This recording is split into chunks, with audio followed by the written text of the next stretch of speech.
जय भीम नमो बुद्धाय मित्रांनो, काल होती बौद्ध पौर्णिमा. तर मी आपलं काम करायसाठी गेलो विहाराला. मस्त साफसफाई केली, बड्यापैकी झाडू पोछा केला. त्यानंतर मस्त रांगोळी टाकली. मला रांगोळी काही टाकता येत नाही, जस्ट ट्राय. मग घरी आलो फ्रेश वगैरे होऊन, मस्तपैकी प्रसाद बनवला. त्यानंतर मग अगरबत्ती मेणबत्ती लावून मग रात्री होता आज कार्यक्रम. आज कोणता कार्यक्रम होता तुम्ही मला सांगाल नक्की.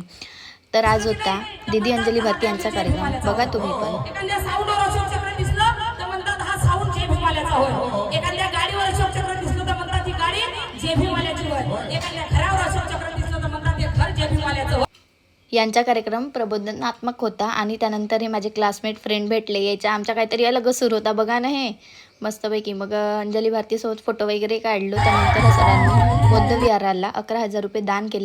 आणि ह्या ताईचं नाव काय कमेंटमध्ये नक्की सांगा. आणि माझे फॉलोअर भेटले. आणि मला अंजली भारती यांचा कार्यक्रम खूप आवडला आणि खूप सारी पब्लिक होती. खूप छान कार्यक्रम झाला.